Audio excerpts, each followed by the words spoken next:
Good morning, everybody. Welcome to the Game Plan. My name is Gareth Soloway, Chief Market Strategist here at VerifiedInvesting.com. All right, a lot to discuss today, folks. It's a new year, and holy cow, the market volatility is increasing and likely will continue to do that. Remember, December 15th was the cycle date that virtually marked the high on the S&P 500. We gave that to you right here in the Game Plan and trading the close. So you knew when the market was likely going to be putting in that top, and so far it has held. Now, we've seen some big action. Yields continue to push higher. The markets are seeing pressure due to that, as yields again this morning going above 4.7%. Now, we did get the private sector jobs numbers out today. We're going to cover that. We're going to look at jobless claims, which were also released today instead of tomorrow since the stock market is closed, and we'll get into all the chart action. Follow me over here. Let's get right into what the data is showing us today. All right, this is your pre-market S&P 500 or SPY chart. You can see that again, yesterday we had that initial gap higher, then the selling began. And remember, yesterday in the game plan, I talked about this. I said, watch for this. Let's see if this happens. All right, and sure enough, it did with massive force. Yesterday, the NASDAQ ending down almost 2% on the day. Now, yesterday we closed right here, and today we are virtually unchanged, so maybe fractionally positive at this point. Now, again, ADP private sector came out at 122,000 jobs created. That was slightly lower than the 137 from last, or that forecasts were predicting, right? So again, what was the kicker here? Going into this number, yields were higher on the day. When this number came out, it was just a little bit lower or weaker. That brought yields down, and we can see what the markets did right here. They started to inch back up because falling yields is what the market wants. Remember, yields or interest rates are what the market wants to drop. Now, I just got to point this out because in a weird way, it's intriguing, but it's also very scary. The Federal Reserve, since basically September of last year, has cut 100 basis points. The market in response has gone up, 110 basis points. That's a net change. The Fed cuts 100 and we go up 110. That's a 210 basis point change in interest rates while the Fed has been trying to push them down. That is fascinating. Now, why is that scary, folks? It is scary because it tells us, and every investor should be fully aware of this, that it tells you that the markets are in charge of interest rates, not the Federal Reserve, right? The Fed cut rates, but interest rates instead went up 110 basis points, a net change of 210. The Fed, again, is not fully in control. And I want you guys to understand that because I think over the last, really since the Great Recession, 2009 lows, we've seen quantitative easing, QE1, QE2, QE 2.5, all of these printing money fiascos, right? The U.S. government debt expanding at ridiculous paces. This has all been stimulative. The market and investors, I think, generally think markets can never go down more than for short periods. Sure, we had a huge drop during COVID, and then it recovered to all-time highs within 3 or 4 months. Yeah, we had a recession or a bear market in 2022, but then we went right in 2023 back to all-time highs, essentially, and just have climbed ever since. So there's this feeling amongst investors that, yeah, we could see downside for short-term periods, but the Fed will always bail us out with money. The government will always just go back to spending. And sure, that seems like it makes sense, but we have to remember that eventually the bigger players out there, the other players that are buying our debt, that will be put a stop to. There will be a stop to that. All right, so ADP private sector came out slightly better than expected. That helped the markets move up. We then got jobless claims, which came out lower than expected at 201,000. These are people filing for unemployment, right? So that's a much lower number. That's a stronger economic number. So initially we saw the yields starting to push back down, up instead of coming down after the ADP, because this number was then stronger than expected. Less people filing for unemployment. Right away when I saw this number, I said, throw it right out the window. Why? Well, because, think about it like this. Last week, we had a holiday. Markets were closed on Wednesday for New Year's Day. The previous week going into that was Christmas. I mean, think about if anyone was laid off last week, many people probably would have said, you know what, I'll go file next week. I'm not going to take away, if I'm on vacation, I'm not going to be like, hey, guys, I got to go home and go file for unemployment. They're going to likely wait till this week. So this number is not really a good gauge, and I think that's why the markets, after a little blip in here, they've continued continued to kind of grind up, and yields again have come back in just a little bit. Now, yields are still near 4.7%, so they're still very, very high. But my point being is that number on jobless claims is getting thrown out while the ADP number is being taken with more, kind of more credence. Okay, here's your daily chart on the S&P 500. Again, where was our cycle date? Right up here. This was December 15th. Remember Drew, by the way, Drew will be doing that beautiful trading the close today. He can talk a little bit about his cycle dates and how he arrives at that data. In fact, I'm probably giving him like something that he wasn't expecting. Hi, Drew, you can hear me over there, I know. So he'll talk to you guys a little bit about how he came up with this cycle date. So make sure to tune into Trading the Close today if you want to learn more about cycles and how did he come up with this date that so far has marked the top on the market. Again, when I heard December 15th, I was like, okay, well, that's the cycle date. It is what it is. But at the same time, I'm like, yeah, but then we have the holidays and they always float up the markets and this and that. And I'm like, we'll see if it really is the top. It was the top. Holy cow, that was awesome. All right, in any case, what do we have on the S&P 500 here? We have a head and shoulders still in play. It has not triggered yet. There's your line to watch for a trigger. If we break this level, you can do a calculated measured move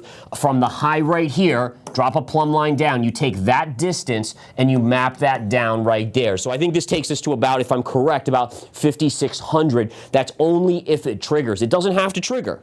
Right? So always keep that in mind, is that if we were to go up like here and take out the high, then that head and shoulders is void. But if it triggers, then you say, okay, well, now it's triggered. Now I can look for that 5,600 level right down there. All right, let's keep going. I got a lot to discuss today, guys. Okay, so next, we want to quickly look at the 10-year yield chart. You can see this is the daily chart of the 10-year yield. It is still up at around 4.697%. But if we go to the 10-minute chart, this is where that ADP private sector number came out, and we can see yields have fallen from that point. So again, that's why markets have caught a little bit of a bid. I wish it was more complicated than that. It is just what it is. The markets are getting very nervous about yields that continue to go up.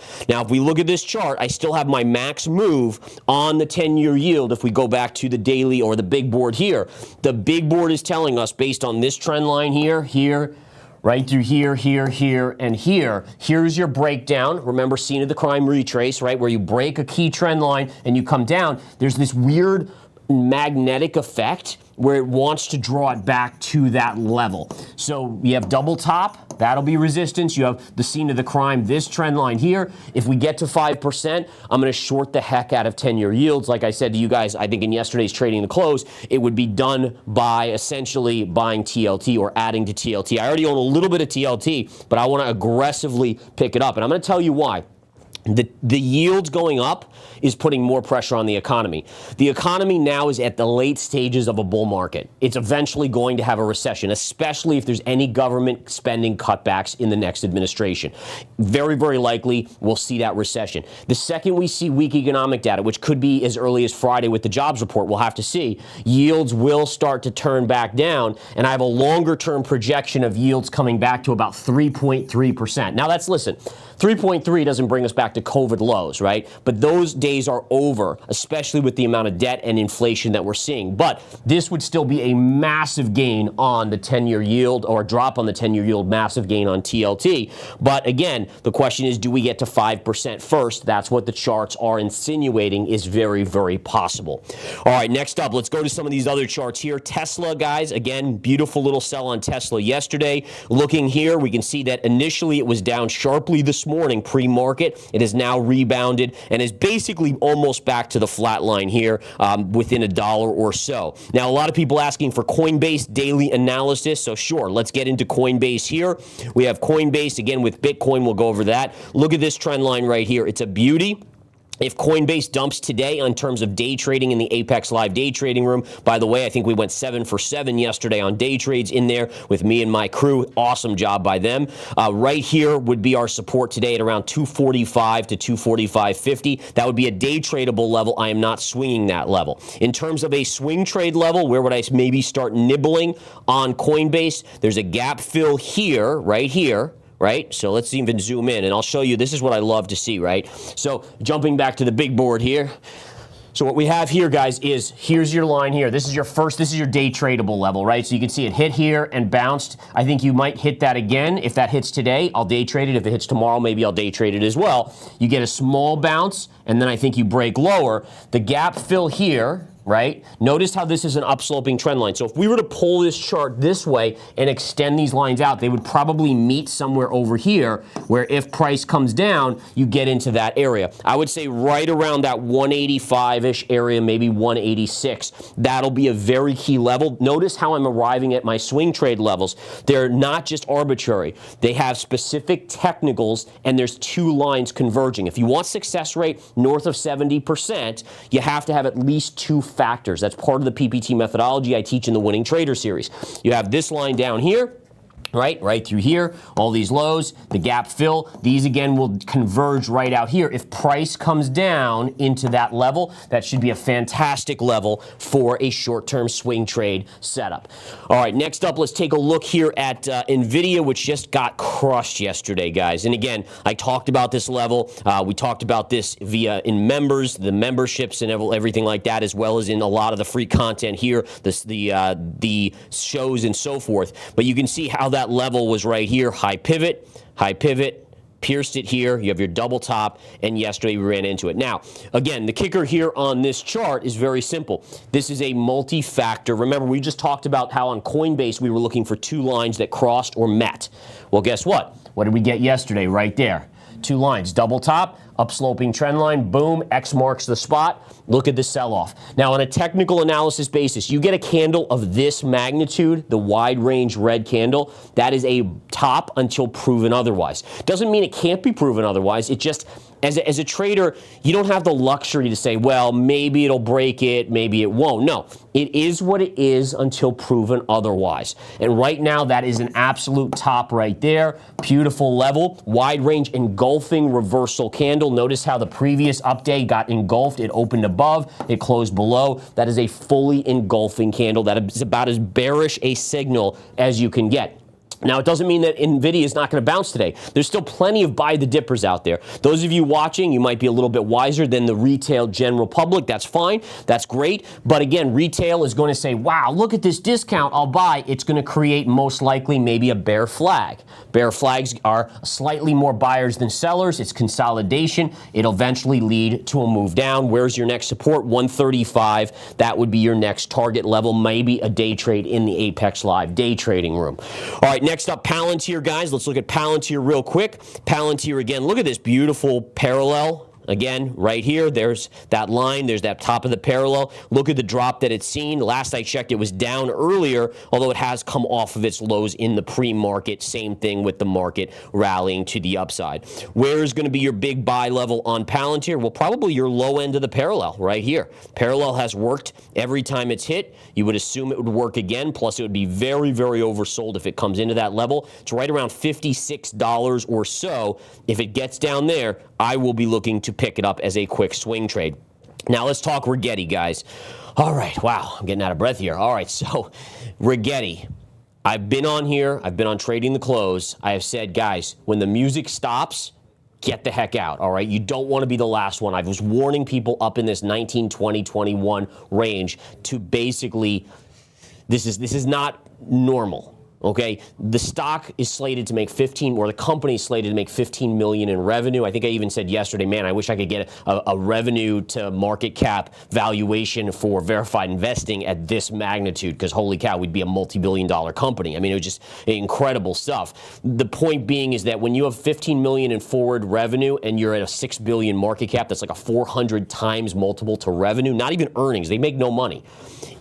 It's not normal, and it's risk-taking. And I've gone over that in many of these things. And when you see that, it's not good for the stock market either when you see this type of gambling mentality. Jensen Huang came out and basically was like, guys, this is literally decades away from coming to fruition. The stock would have to probably double, triple, quadruple revenues for 10 years to grow into its current market cap. Well, guess what's happening? Look at your pre-market on Rigetti. After closing yesterday, I mean, it was already down yesterday to 16 from 21 to 22. It is now in the 13s at the lows of the day. Go back to the daily chart. Look at this. It was just at 2140 closed yesterday at 18 and change. It's now at 13. It's actually, believe it or not, as a day trade, I could guarantee we'll be watching this in the live day trading room today and potentially going long at key levels. But we'll be day trading it, not swing trading it. I had it with swing trade members of Smart Money Stocks. We already banked 25% on it this morning. We took our profits. Great job if you're a member there. Another winner in the books. Yesterday we had Moderna on the long side. That was up, and we banked 15% on that. Smart Money Stocks and ETFs crushing it again. All right, where's your buy level per the chart on Rigetti? So for swing traders, $12.20. I start to like that level right there. It's only about $1 away. For secondary entry, if you're really patient, maybe $9.40, and then your next level would be here at around $7. When this was up here, people were like, nope, it's never going to go back to that. That's a dead signal that it is going to go back once you see people kind of chiming in like, oh, it's never going down, just like they do with every bubble that is out there. They say, oh, it's only going up. And then you see the reversal. Bitcoin, guys, Bitcoin is down again today. This is another good example of people that they let emotion take over. And they say, oh, well, now, it's up this much. It's going to go up to 250,000 by, June or July. In reality, I've kept you guys, if you've been following here, I've kept you logical and data-driven. And we've talked about this. And again, not to be a broken record, but that's your line of resistance. That's your line of support. As far as I'm concerned, it could do this. Eventually, it's going to break one way or the other. But as long as it's in this range, it's just chopping people out. It's luring suckers in, and then it'll flush them out to the downside, and vice versa. It's luring bulls in, and it could flush them out when it pops, or I should say luring bears in, and it could flush them out to the upside. Know your levels.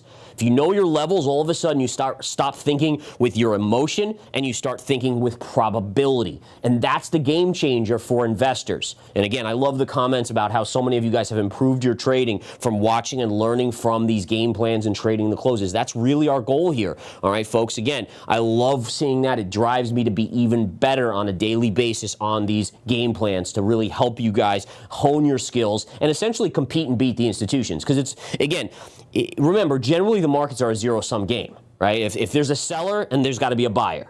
And so someone's selling and someone's buying. So someone's exiting and taking profits or whatever, and someone's buying and hoping it goes up. The other people are thinking, okay, it's topped out. So you're versus trillions of dollars from institutions as retail investors, and we have to be stepping up our game, or they're just using us as retail investors to funnel profits from our pockets into their pockets. That's what in general they do. They love it when people are emotionally driven. They take advantage of that. And the whole idea of verified investing, data driven, everything data driven. Shut that brain off. Don't think about it. It's what is the chart telling us? The chart tells us what was most likely to happen. Doesn't mean it's always right. It just tells us what's most likely to happen. All right.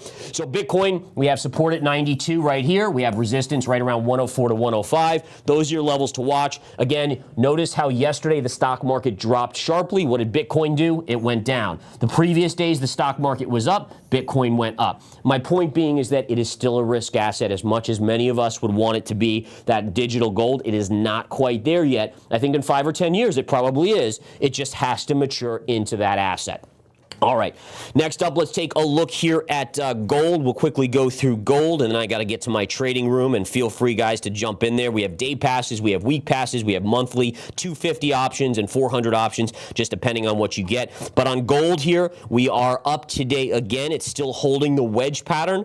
Again, I'm very hesitant to make a call one way or the other. I would think this chart is just, it's slightly bearish, but it's not enough. It's like 55 to 45. It's not enough to drive me in one direction. Is it stuck in a wedge? Once it breaks the wedge, I think that direction is big. So if we break to the downside, I think we go back to this area down here around 24.50. If we break to the upside, I think we revisit the all-time highs. Either way, I'm still bullish on gold 12, 18 months out. I still think by end of year we could be above 3,000 an ounce.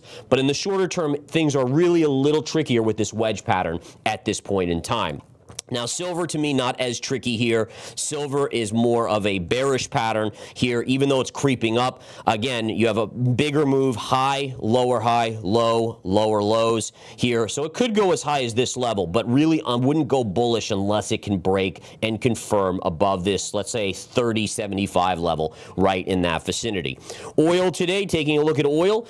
Oil pierced my level again, and look at the reversal taking place. So this tells us that this line is valid. I shorted a little bit with members of Smart Money Commodities right there, and then it came in, then it bounced, went a little bit above, and it's retracing again. So we're basically flat to slightly in the money right now. As you guys know, if it continues up, my DCA level is right up there. I've already got it marked out. I've already game planned for it, and that is the key. Lastly, natural gas here, folks. Natural gas hovering, ever so slight bounce here. Again, nasty reversal. The question is, are we starting to make a bear flag? It's too early to know. What I do know is that upsloping trend lines generally 8 out of 10 times break to the downside. And so whether it's now or it bounces back up, at some point we would assume this chart will break to the downside. The question is, it could go back to 4. So there's no trade here yet. But if we got a good bear flag with a time count, time counts, part of what I teach in the Winning Trader series, that would be key. All right, guys, I got to get to my trading room. You guys have been awesome today. So again, ADP numbers, we saw those coming in slightly weaker. Jobless claims were slightly stronger than expected.